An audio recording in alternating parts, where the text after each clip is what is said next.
Good morning friends. Aspirants लवासना में आपको स्वागत है। दोस्तों, हम लोग एडुटेरिया करंट अफेयर्स को देख रहे हैं। ये काफ़ी इम्पोर्टेंट है, जो 15-15 दिनों के लिए एक मैगजीन सेंटर बनाया है। आप देख सकते हैं कि अंक 2 यानी कि 1 से 15 जनवरी तक का देख चुके हैं। अब 16 जनवरी पर 31 जनवरी तक का करंट अफेयर्स को देखेंगे। ये कॉन्सेप्ट बाई क्वेश्चन है, काफ़ी इम्पोर्टेंट है। तो इसको बिना देर किए हुए आगे देखते हैं। क्वेश्चन है करेंट कॉन्सेप्ट, ये सारा सोर्सेस के साथ बताता है और बढ़िया तरीका से इसको डील किया हुआ है। इसमें देखेंगे एक वाहन एक फास्टैग, एक वाहन एक फास्टैग की बात है। सोर्स है द हिंदू से इसको लिया गया है। भारतीय राष्ट्रीय राजमार्ग प्राधिकरण NHAI ने इलेक्ट्रॉनिक टोल संग्रह प्रणाली की दक्षता बढ़ाने और टोल प्लाजा पर निर्बाध आवाजाही की सुविधा प्रदान करने के लिए एक वाहन एक फास्टैग पहल का शुभारंभ किया है। क्लियर? मुख्य बिंदु इसमें क्या क्या है इसके बारे में थोड़ा देख लेते हैं। इसका उद्देश्य कई वाहनों के लिए एकल फास्टैग का उपयोग करने या किसी विशेष वाहन के लिए कई फास्टैग को जोड़ने का उपयोगकर्ता व्यवहार को हतोत्साहित करना होता है। NHAI फास्टैग उपयोगकर्ताओं को RBI दिशा निर्देशों के अनुसार KYC अपडेट करके अपने नवीनतम फास्टैग की KYC प्रक्रिया को पूरा करने के लिए भी प्रोत्साहित कर रहा है। NHAI ने टैगिंग उपयोगकर्ताओं को निष्क्रियता से बचाने के लिए 31 जनवरी के अंत तक ग्राहकों को KYC प्रक्रिया पूरा करने का सुझाव दिया है। फास्टैग क्या है इसके बारे में थोड़ा जान लेते हैं। फास्टैग एक उपकरण है जो वाहन के चलते समय सीधे टोल भुगतान करने के लिए रेडियो फ्रीक्वेंसी आइडेंटिफिकेशन यानी कि RFID तकनीक का उपयोग करता है।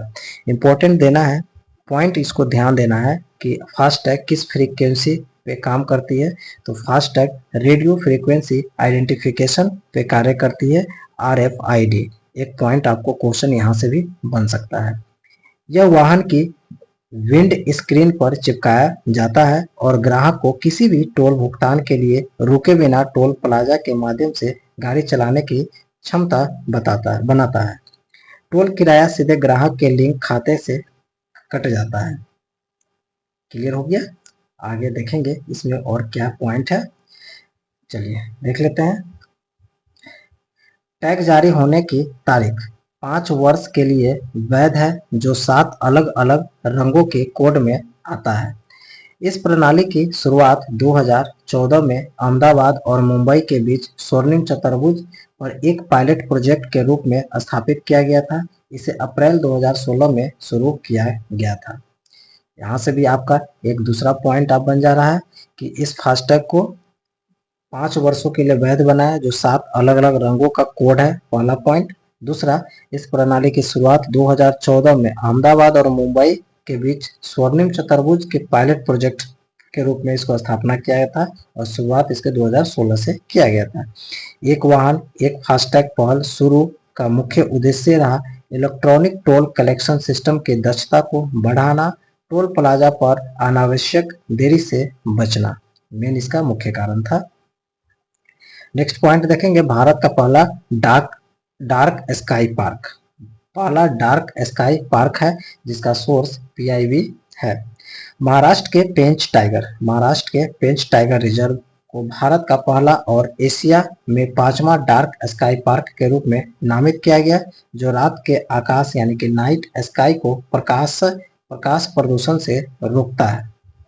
पॉइंट यहाँ पे 2 सोर्स है, देखना है कि पेंच टाइगर रिजर्व किस राज्य में है, तो हमारे महाराष्ट्र में है और ये भारत का पहला और एशिया का 5वां डार्क स्काई पार्क के रूप में नामित किया गया।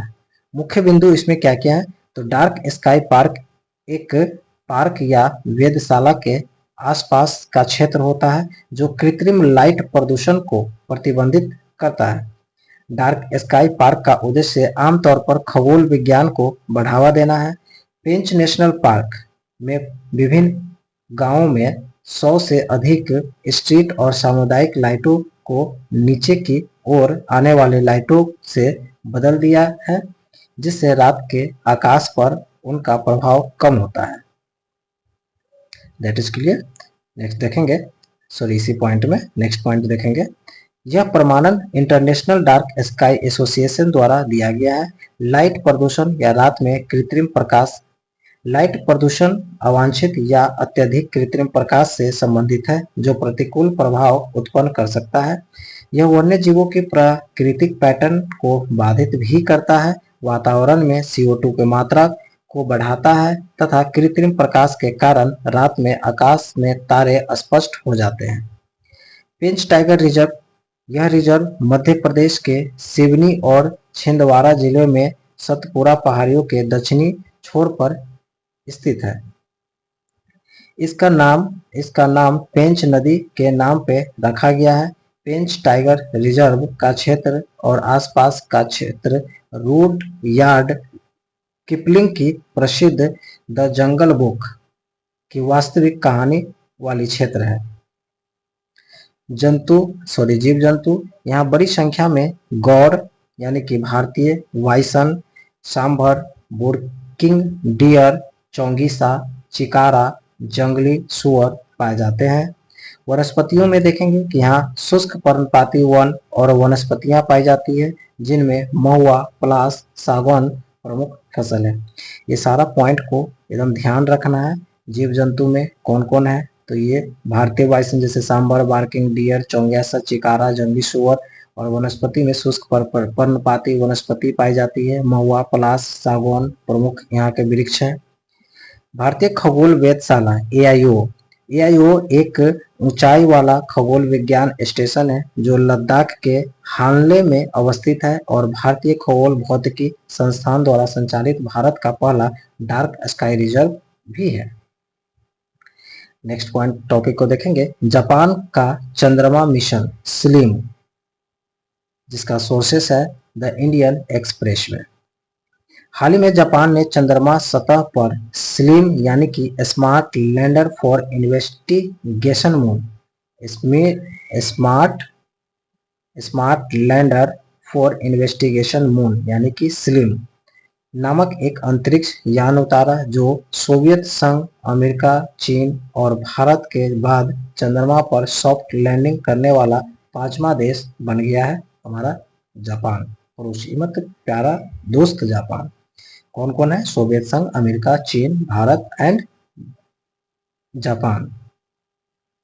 नेक्स्ट इसी पॉइंट में देखेंगे। नेक्स्ट पॉइंट में क्या है? चंद्रमा की जांच के लिए स्मार्ट लैंडर स्लिम क्या है? स्लिम को जापान एरोस्पेस एक्सप्लोरेशन एजेंसी यानी कि जाक्सा द्वारा सितंबर 2023 में तनेगाशिमा स्पेस पोर्ट से HIIA रॉकेट द्वारा लॉन्च किया गया।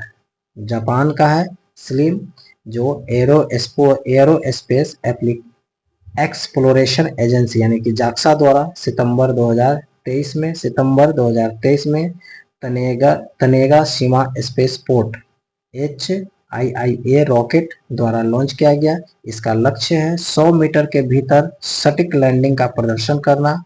मिशन का उद्देश्य गहरे अंतरिक्ष से आने वाले एक्स-रे का निरीक्षण करना और अभूतपूर्व सटीकता के साथ उनकी तरंगदैर्घ्य की पहचान करना।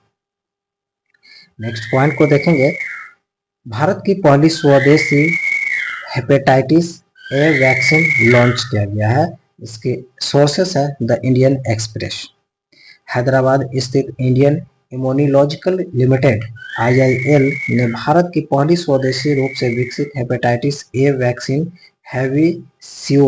हैवीश्योर लॉन्च किया गया, जिसका नाम है हैवीश्योर। किसके लिए है? तो हेपेटाइटिस ए का वैक्सीन है। इसको लॉन्च किसने बनाया था? तो बनाया इंडियन इम्यूनोलॉजिकल लिमिटेड ने।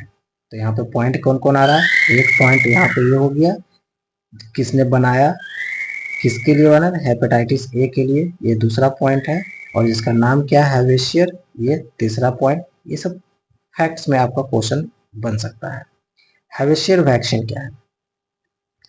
दो खुराक वाला टीका है, जिसमें पहली खुराक 12 माह से अधिक की उम्र में दी जाती है और दूसरी खुराक पहली खुराक से कम 6 माह के बाद दी जाती है। वैक्सीन की सिफारिश उन व्यक्तियों के लिए भी की जाती है जो उच्च हेपेटाइटिस ए प्रसार वाले क्षेत्रों की यात्रा करते हैं।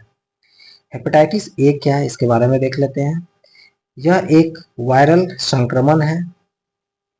हेपेटाइटिस ए वायरस प्रदूषित भोजन और पानी की सेवन या किसी संक्रामक व्यक्तियों की सीधे संपर्क के माध्यम से फैलता है, जिसका लक्षण है बुखार, पेट की परेशानी, गहरे रंग की पेशाब और पीलिया।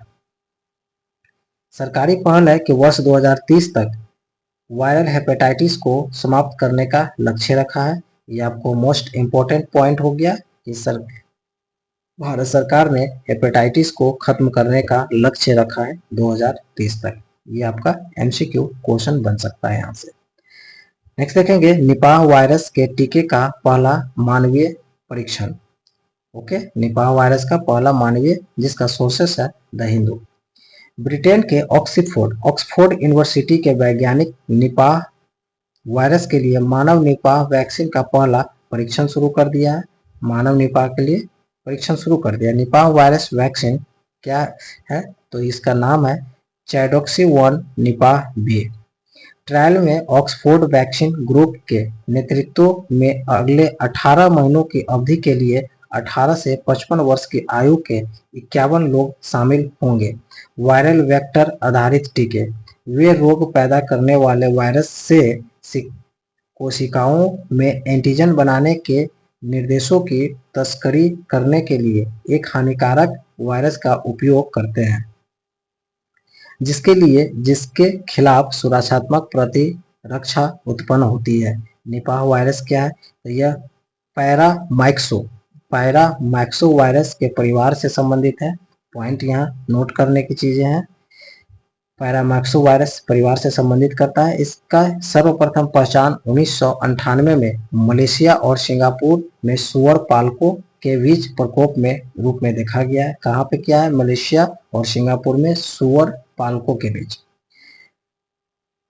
टेरोपोटिडे परिवार के फल चमगादड़ वायरस के प्राकृतिक वाहक के रूप में कार्य करते हैं। यह प्रकृति में जीनोटिक यानी जानवरों से मनुष्यों में फैलता है। प्रकृति में क्या है, जीनोटिक जानवरों से मनुष्य में फैलने का भी काम करता है। वन्यजीव व्यापार के नियमों में संशोधन। वन्यजीव व्यापार के नियमों में संशोधन, जिसका सोर्सेस है द हिंदू। भारत ने हाल ही में अपने वन्यजीव व्यापार नियमों संशोधन किया है। आखिरी बार 1983 में अद्यतन किया गया था। सरकार ने वन्यजीव संरक्षण लाइसेंसिंग विचार हेतु अतिरिक्त मामले में नियम 2024 के तहत कुछ प्रजातियों को उनके वन्यजीव व्यापार के लिए लाइसेंस की प्रक्रिया से बाहर करने के लिए नए दिशा निर्देश जारी किए हैं। इसके नेक्स्ट पॉइंट में देखेंगे और क्या है, इसके प्रमुख बिंदु क्या है, नए नियम बंदी जानवरों, सांप के जहर, जानवर की तस्करी, मृत जानवरों से संबंधित लाइसेंसिंग मुद्दों की दिशा निर्देश जारी किया है। नए दिशा निर्देश में क्या है, तो वन्यजीव संरक्षण अधिनियम 1972 के अनुसूची 1 में सूचीबद्ध जंगली जानवरों के व्यापार के लिए केंद्र सरकार के पूर्व परामर्श के अलावा कोई लाइसेंस नहीं दिया जाएगा। अनुसूची 2 में दिया है, केंद्र सरकार ने अनुसूची 2 में सम्मिलित प्रजातियों पर से प्रतिबंध हटा दिया है। 1983 के नियम के अनुसार इसने वन्यजीव संरक्षण अधिनियम 1972 के तहत अनुसूची 1 या अनुसूची 2 के भाग 2 के तहत वर्गीकृत जंगली जानवरों के व्यापार के लिए लाइसेंस जारी करने पर रोक लगा दी है। वन्यजीव संरक्षण अधिनियम 1972 में कहा गया है कि यह जंगली जानवरों और पौधों के विभिन्न प्रजातियों की सुरक्षा और उनके आवासों के प्रबंधन, जंगली जानवरों, पौधों तथा उनसे बने उत्पादों के व्यापार के विनियमन और नियंत्रण के लिए कानूनी ढांचा प्रदान करता है। उसी में अनुसूची 1 क्या कहता है, इसमें जीवों की वे प्रजातियां शामिल हैं जो पूर्ण रूप से सुरक्षित हैं तथा गंभीर रूप से लुप्त प्राय है, जैसे कि चिंकारा, भारतीय चिंकारा। अनुसूची 2 में है कम स्तर की सुरक्षा के अधीन वन्य प्रजातियां जैसे कि नीलगाय, चित्तीदार हिरण, चित्तल, भारतीय हाथी, ये 2 में रखा गया है। नए नियमों के लेकर चिंताएं भी कुछ है, तो इसके बारे में देखते हैं। जैसे अनुसूची 2 में क्या है, प्रजाति का बहिष्कार। अनुसूची 2 में शामिल प्रजाति को लाइसेंसिंग प्रतिबंधों से उनका बहिष्कार उन्हें मिलने वाली सुरक्षा के स्तर के बारे में चिंता पैदा करती है। आगे की राह में देखेंगे तो अनुसूची 2 की प्रजातियों के बहिष्कार एवं प्रजाति के चयन के मानदंडों के लिए एक स्पष्ट तथा तर्कसंगत स्पष्टीकरण प्रदान करना, वन्यजीव व्यापार कानूनों तथा विनियमों के प्रवर्तन एवं अनुपालकों को सुदृढ़ करना भी इनका अंतर्गत आता है। वार्षिक असमानता रिपोर्ट 2024 ऑक्सफैम क्या है, वार्षिक असमानता रिपोर्ट 2024 ऑक्सफैम, जिसके सोर्सेस है द हिंदू एक्सप्रेस। हाल ही में दावोस यानी स्विट्जरलैंड में वर्ल्ड इकोनॉमिक फोरम के 54वां वार्षिकार्थ बैठक में ऑक्सफैम की इकोनॉमिक सर्वे रिपोर्ट प्रस्तुत किया। ऑक्सफैम की इकोनॉमिक सर्वे रिपोर्ट प्रस्तुत किए हैं, जिसका मुख्य बिंदु है कि पूरे विश्व में आर्थिक असमानता तेजी से बढ़ी है। दुनिया के 5 सबसे अमीर व्यक्ति की संयुक्त संपत्ति 13 वर्षों में दुगुनी बढ़ी है, जो 4 साल में कई बड़े देश के जीडीपी वृद्धि से ज्यादा भी है। कोविड-19 के कारण 99% लोगों की आय में गिरावट हुई है। वैश्विक आबादी का सिर्फ 21% प्रतिनिधित्व करने के बावजूद ग्लोबल नॉर्थ के अमीर देशों के पास 69% वैश्विक संपत्ति है। विश्व के 74% अरबपतियों की संपत्ति ग्लोबल नॉर्थ में है। अगले 229 साल तक दुनिया से गरीबी नहीं मिटाई जा सकती है। 229 साल तक दुनिया से गरीबी नहीं मिटाई जा सकती है, ये आपका रिपोर्ट है। पुंगनुर गाय काफी चर्चा में रहा है। Punganur guy the Hindu sources से लिया गया है। हाल ही में प्रधानमंत्री नई दिल्ली में अपने आवास पर कई पुंगनुर गायों को अपने हाथों से चारा खिलाते देखा गया है। ये काफी रिपोर्ट में चर्चित रहा बात है। पुंगनुर गाय आंध्र प्रदेश के चित्तूर जिले के पुंगनुर गांव में मूल रूप से पाया जाता है। ये गाय असाधारण रूप से छोटी होती है, जिनकी ऊंचाई केवल 70 से 90 सेंटीमीटर होता है। औसतन वजन 120 से 200 किलोग्राम तक होता है। इसे दुनिया का सबसे छोटा कुंवर वाला मवेशी भी कहा जाता है। 2019 में आयोजित 20वीं पशुधन जनगणना के अनुसार पुंगनुर गाय की कुल संख्या 13,275 दर्ज की गई है, कुल 2019 के अनुसार। इसके महत्व क्या है, तो पुंगनुर गाय अपने समृद्ध दूध उत्पादन के लिए पहचानी जाती है, जो प्रतिदिन 3 से 5 लीटर दूध देती है। आंध्र प्रदेश के कई मंदिर, जिनमें प्रसिद्ध तिरुपति तिरुमाला मंदिर शामिल है, क्षीराभिषेकम देवताओं का दूध चढ़ाना के लिए पुंगनुर गायों का दूध का उपयोग करते हैं। इनकी दूध में omega fatty acid, calcium, potassium, magnesium जैसे पोषक तत्वों से भरपूर भरा होता है। पुंगनुर गायों का पर्यावरण के अनुकूल माना जाता है, जिन्हें संकर नस्लों की तुलना में कम चारा, कम पानी और कम जगह की आवश्यकता भी होती है। अब चिंता की बात है कि उच्च दूध उत्पादन के लिए संकर मवेशियों की ओर रुझान के कारण पुंगनुर मवेशियों को विलुप्त होने के सामना करना पड़ रहा है। संरक्षण के उपाय क्या है, तो मिशन पुंगनुर 2020 में आंध्र प्रदेश ने आईवीएफ तकनीक का उपयोग करके मवेशियों की आबादी को बढ़ावा देने के लिए मिशन पुंगनुर शुरू किया गया था। राष्ट्रीय कामधेनु प्रजनन केंद्र दक्षिण क्षेत्र के लिए आंध्र प्रदेश में चिंतला देवी नेल्लोर में राष्ट्रीय कामधेनु प्रजनन केंद्र की स्थापना भी किया गया है। इनसेट 3DS उपग्रह, इनसेट 3DS उपग्रह सोर्सेस द हिंदू। हाल ही में भारतीय अंतरिक्ष अनुसंधान इसरो ने इनसेट 3DS उपग्रह को श्रीहरिकोटा सतीश धवन से केंद्र से लॉन्च किया गया। इनसेट 3DS क्या है, तो इसमें देखते हैं। इनसेट 3DS इसरो द्वारा निर्मित एक विशिष्ट मौसम विज्ञान उपग्रह है। मौसम विज्ञान उपग्रह है। इसका प्राथमिक उद्देश्य है मौजूदा कक्षा में मौजूद इनसेट 3D और 3D-R उपग्रह को सेवाओं की निरंतरता प्रदान करना और इनसेट प्रणाली की क्षमताओं को महत्वपूर्ण रूप से बढ़ावा देना। उपग्रह को अगले महीने GSLV 14 से लॉन्च किए जाने की संभावना है। उपग्रह को अगले महीने यानी कि जनवरी के करंट है, यानी फरवरी 2024 की बात कर रही है। GSLV F14 से लॉन्च करने की संभावना है। उपग्रह पृथ्वी विज्ञान मंत्रालय के साथ एक उपयोगकर्ता वित्त पोषित परियोजना है, जिसे 2275 किलोग्राम के लिफ्ट ऑफ द्रव्यमान के साथ इसरो के अच्छी तरह से सिद्ध I2K बस प्लेटफॉर्म के आसपास कॉन्फ़िगर किया गया है। इसका उपयोग के बारे में देख लेते हैं।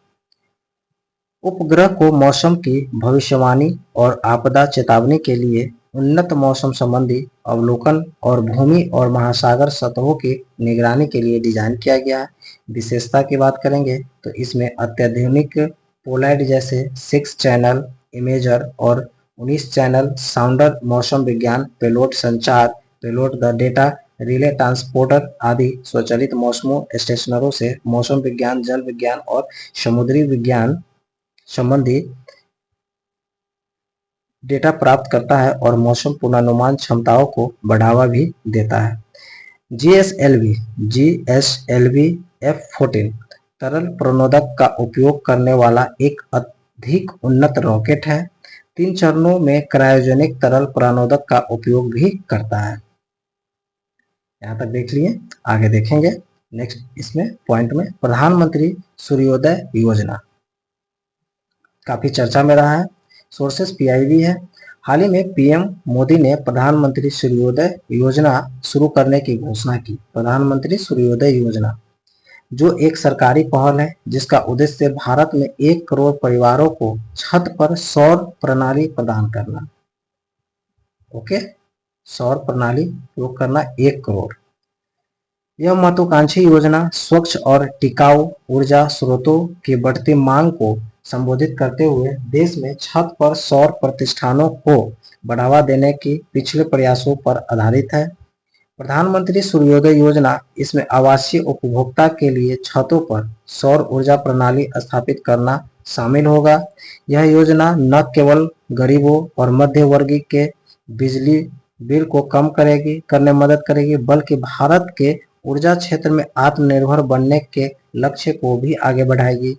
यह योजना 40 गीगावाट छत सौर क्षमता के लक्ष्य तक पहुंचने में मदद करने का नया प्रयास हो सकता है। भारत की वर्तमान सौर ऊर्जा क्षमता कितना है तो देखते हैं।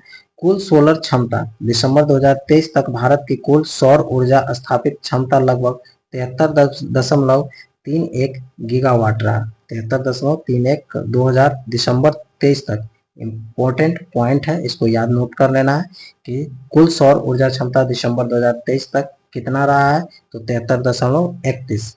ओके, छत पर सौर ऊर्जा क्षमता अब देखेंगे। छत पर सौर ऊर्जा क्षमता में देखेंगे तो 11.08 और अग्रणी राज्य में देखेंगे तो राजस्थान है 18.7 गीगावाट के साथ कुल और सौर क्षमता में अग्रणी, जबकि गुजरात है 2.8। यहाँ तक क्लियर हो गया। राजस्थान 18.7 और गुजरात 2.8। रूफटॉप सोलर संबंधित अन्य योजना के बारे में देखते हैं। रूफटॉप सोलर संबंधित और अन्य योजना कौन कौन सा है तो सरकार ने 2014 में रूफटॉप सोलर प्रोग्राम लॉन्च किया। इसका लक्ष्य वर्ष 2022 तक 40 गीगावाट की संचयी क्षमता स्थापित करना था। यह वितरण कंपनियों यानी कि डिस्कॉम्स को केंद्रीय वित्तीय सहायता और प्रोत्साहन प्रदान करता है। नेक्स्ट पॉइंट को देखेंगे। खनिज संशोधन नियम 2024, खनिज नीलामी संशोधन नियम 2024, जिसका सोर्स है द हिंदू। भारत सरकार ने खनिज नीलामी संशोधन 2024 को अधिसूचित किया है। संशोधन का उद्देश्य खुलेपन में सुधार करना, प्रतिस्पर्धा को प्रोत्साहन करना, संसाधन नीलामी से राज्य के राजस्व में वृद्धि करना। यह खनिज नीलामी नियम 2015 के स्थान लेगा। बहुत अच्छी बात है। जिसके प्रमुख बिंदु में देखेंगे, अग्रिम शुल्क की सीमा तय करना। संशोधनों में खनिज ब्लॉक के लिए सफल बोलीदाता द्वारा किए गए एक मुश्त अग्रणी भुगतान पर 500 करोड़ रुपए की ऊपरी सीमा लगाई गई है। पहले कोई सीमा नहीं थी, जिसमें आक्रामक अग्रणी प्रतिबद्धता होती है। संबंध बोली को प्रबंधित करता है। क्या है? संबंध बोली को प्रतिबंधित करता है। प्रतिस्पर्धा विरोधी व्यवहार को कम करने के लिए नए नियम व्यावसायिक सहयोगियों को उसी खनिज ब्लॉक पर बोली लगाने के रोकता भी है। अन्वेषण लाइसेंसिंग सुविधा प्रदान करने की बात करेंगे तो संशोधित कानून राज्य सरकार को नीलामी के माध्यम से सीधे अन्वेषण लाइसेंस देने की अनुमति देता है। खनन और पट्टे पर हस्ताक्षर करने से पहले लाइसेंस धारक के पास खनिज भंडार की खोज की विकल्प भी होता है। राजस्व हिस्सेदारी के लिए राज्यों को सशक्त बनाना। राज्य सरकार अब नीलामी प्रीमियम का अधिकतम प्रतिशत हिस्सा निर्धारित करेंगे, जो खोजकर्ता लाइसेंस के तहत वाणिज्यिक खनन शुरू करने होने पर उन्हें मिलेगा। निवेश रुचि को आकर्षित करना। नीलामी नियम में संशोधन का उद्देश्य अग्रिम भुगतान बाधाओं को कम करके और अन्वेषण नीति स्पष्टता को सुधार करके निजी भागीदारों को बढ़ाने का काम करेगा। पारदर्शिता को बढ़ावा देना। संबंध बोलियों का सार्वजनिक प्रकटीकरण पारदर्शिता के उद्देश्य को मजबूत करना। ईएल सुरक्षा मानवीकरण। परिवर्तनों के लिए 500 से 1000 वर्ग किलोमीटर के अन्वेषण परमिट के लिए 2 करोड़ रुपए के लगातार प्रदर्शन सुरक्षा भुगतान की आवश्यकता होती है। कार्यान्वयन कुंजी। अब उनके जमीनों क्रियान्वयन पर नजर रखी जाएगी। विशेष रूप से अन्वेषण अनुमति विकेंद्रीकरण और राज्य के आय हिस्सेदारी निर्णयों पर यह काम होगा। चलिए, नेक्स्ट पॉइंट हो गया, भारत शेयर बाजार बना चौथा सबसे बड़ा बाजार। क्या? भारत शेयर बाजार बन गया चौथा सबसे बड़ा बाजार। The Indian Express sources. हाल ही में भारतीय शेयर बाजार ने वैश्विक स्तर पर चौथा सबसे बड़ा शेयर बाजार बन गया। ये ब्लूमबर्ग के अनुसार, रिपोर्ट के अनुसार है। शेयर बाजारों में दुनिया भर में सबसे 4th नंबर पे भारत आ गया। किसके रिपोर्ट के अनुसार है? तो ये ब्लूमबर्ग का रिपोर्ट है। प्रमुख बिंदु देखते हैं।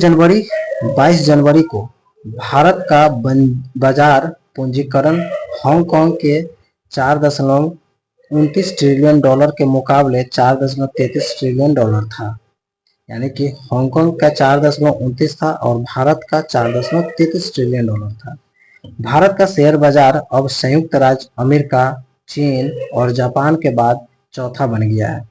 यहाँ पे पॉइंट याद नोट करना है कि भारत चौथा बना है, किसको पीछे करके? तो हांगकांग को पीछे किया है। और भारत से आगे 3 कौन कौन है? तो सबसे ज्यादा यूएस, फिर चीन, देन जापान। कितने पॉइंट से हांगकांग को पीछे किया? तो 4.29 हांगकांग का है और 4.33 यानी कि आपका 4 पॉइंट से हांगकांग को पीछे छोड़ा है। हांगकांग के बाजार में गिरावट के कारण क्या है? तो तकनीकी उन्नयन है। ऑनलाइन ट्रेडिंग प्लेटफॉर्म और मोबाइल ऐप जैसे तकनीकी प्रगति ने शेयर बाजारों पर पहुंच आसान बना दी है। चीन के विकल्प के रूप में भारत। आर्थिक मंदी और भू राजनीतिक अनिश्चितता चीन को निवेशकों के लिए कम आकर्षक बनाती है। भारत के स्थिर और आशाजनक माहौल ने हाल ही के सुधारों के साथ मिलकर भारत को एक अनुकूल विकल्प बना दिया है। स्टॉक मार्केट में एक बाजार है जहां सार्वजनिक रूप से सूचीबद्ध कंपनियों की स्टॉक यानी कि इक्विटी या शेयर खरीदे और बेचे जाते हैं। भारत में 2 प्राथमिक स्टॉक एक्सचेंज हैं। कौन कौन है? तो बॉम्बे स्टॉक एक्सचेंज यानी कि BSE, यह सबसे पुराना स्टॉक एक्सचेंज है जिसका बेंचमार्क सूचकांक सेंसेक्स है, जो शीर्ष 30 कंपनियों के प्रदर्शन को ट्रैक करता है। दूसरा है national stock exchange NSE, BSE Bombay stock exchange, NSE national stock exchange. इसका बेंचमार्क सूचकांक में 50 निफ्टी है, जो शीर्ष 50 कंपनियों को प्रदर्शन करता है। बॉम्बे क्या कर रहा है? 30 कंपनियों को, और NSE कर रहा है 50 कंपनियों का। क्लियर? ओके, नेक्स्ट पॉइंट देखेंगे, वैभव फेलोशिप योजना क्यों चर्चा में रहा? तो ये इसका सोर्सेस है PIB। हाल ही में विज्ञान और प्रौद्योगिकी मंत्रालय ने भारतीय मूल के 22 वैज्ञानिकों को वैश्विक भारतीय वैज्ञानिक फेलोशिप की घोषणा किया है। वैभव फेलोशिप की घोषणा किया है। प्रमुख बिंदु इसमें क्या है? तो हाल ही में DST ने वैभव योजना के तहत 22 वैज्ञानिक के पहले बैच की घोषणा की है। वे भारतीय विज्ञान संस्था IIT, Tata institute of fundamental research आदि सहित भारतीय संस्थानों से हर साल 1 या 2 महीने अधिकतम 3 साल तक बिताएंगे। वैभव फेलोशिप योजना के तहत जून 2023 में शुरू की गई। वैभव फेलोशिप भारतीय संस्थानों के साथ अल्पकालिक सहयोग के लिए विदेश में रहने वाले भारतीय मूल के वैज्ञानिक को आकर्षित करने के लिए डिजाइन किया गया। इसकी पात्रता कौन कौन होगा? तो फेलोशिप भारतीय मूल के उत्कृष्ट वैज्ञानिक प्रौद्योगिकीविदों को प्रदान की जाएगी जो अपने संबंधित देशों में अनुसंधान गतिविधियों में लगे हुए हैं। अनुदान इसका क्या है? तो वैभव फेलोशिप योजना में फेलोशिप अनुदान 4 लाख प्रति माह अंतर्राष्ट्रीय और घरेलू यात्रा, आवास और आकस्मिकता में शामिल होंगी। जिसकी विशेषताएं क्या क्या है? तो इसके तहत 75 वैभव फेलोशिप भारतीय मूल के उत्कृष्ट वैज्ञानिकों प्रौद्योगिकीविदों को प्रदान की जाएगी। चयनित अध्येता को क्वांटम प्रौद्योगिकी, स्वास्थ्य, फार्मा, इलेक्ट्रॉनिक्स, कृषि, ऊर्जा, कंप्यूटर विज्ञान और सामग्री विज्ञान सहित 18 पहचाने गए ज्ञान क्षेत्रों में काम करने के लिए आमंत्रित किया जाएगा। इनके सहयोग का उद्देश्य दुनिया भर में भारतीय वैज्ञानिकों की विशेषज्ञता उपयोगिता करके अनुसंधान उत्कृष्टता नवाचार में बढ़ावा देने का है। काफी अच्छी योजना है। दुनिया का प्रथम मलेरिया वैक्सीन की बात करेंगे तो इसका सोर्सेस द इंडियन एक्सप्रेस। हाल ही में अफ्रीकी देश कैमरून ने वैश्विक वैक्सीन गठबंधन गावी के सहयोग से बच्चों के लिए मलेरिया के खिलाफ दुनिया का पहला टीकाकरण कार्यक्रम प्रारंभ किया है। पॉइंट इंपॉर्टेंट है, नोट कर लें कि आपको मलेरिया वैक्सीन की कौन किया? तो अफ्रीकी देश है कैमरून, ध्यान देना है। कैमरून वैक्सीन का गठबंधन किया किसके सहयोग से? गावी के सहयोग से। बच्चों के लिए मलेरिया खिलाफ दुनिया में पहला टीकाकरण घोषित कार्यक्रम प्रारंभ किया है। जिसके मुख्य बिंदु क्या है? तो कैमरून 6 माह की उम्र तक के सभी शिशुओं के मॉस्किरिक्स RTS टीका निःशुल्क प्रदान करेगा। कैमरून क्या कर रहा है? 6 माह से कम की उम्र, 6 माह की उम्र तक के सभी बच्चों को मॉस्किरिक्स RTS टीका निःशुल्क प्रदान करेगा। मॉस्किरिक्स ऑक्सफोर्ड विश्वविद्यालय द्वारा विकसित किया गया तथा इसे अक्टूबर 2023 में WHO के द्वारा अनुमोदित भी किया गया है। मध्य अफ्रीकी राष्ट्र अगले वर्ष यानी कि 2.5 लाख बच्चों का टीकाकरण करने का लक्ष्य निर्धारित किया है। कितना? तो 2.5 लाख। इसके महत्व क्या है? तो अफ्रीका में प्रत्येक वर्ष परजीवी बीमारी के लगभग 250 मिलियन मामले दर्ज होते हैं, जिनमें 6 लाख 6 लाख मौतें शामिल है, जिनमें से अधिकांश छोटे बच्चे होते हैं। इंपॉर्टेंट है, ध्यान रखना है। ओके,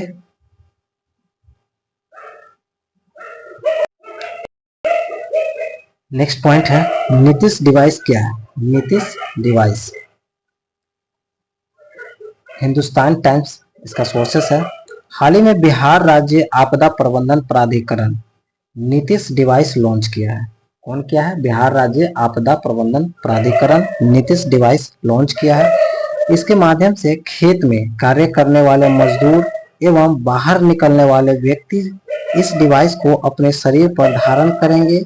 30 मिनट पहले उन्हें आपदा की सूचना मिल जाएगी। 30 मिनट पहले उन्हें आपदा की सूचना मिल जाएगी। मुख्य विशेषता क्या है? तो नीतिश यानी कि novel initiative technological intervention for safety of human lives. Nitish device को भारतीय प्रौद्योगिकी संस्थान पटना के सहयोग से निर्मित किया गया है। जय हो नीतीश जी, बहुत अच्छा बात है। यह एक अलर्टिंग यह एक अलर्टिंग डिवाइस है। इसके माध्यम से 30 मिनट पहले ही आपदा की सूचना मिलने लगेंगी, जिससे व्यक्ति सतर्क हो जाएंगे।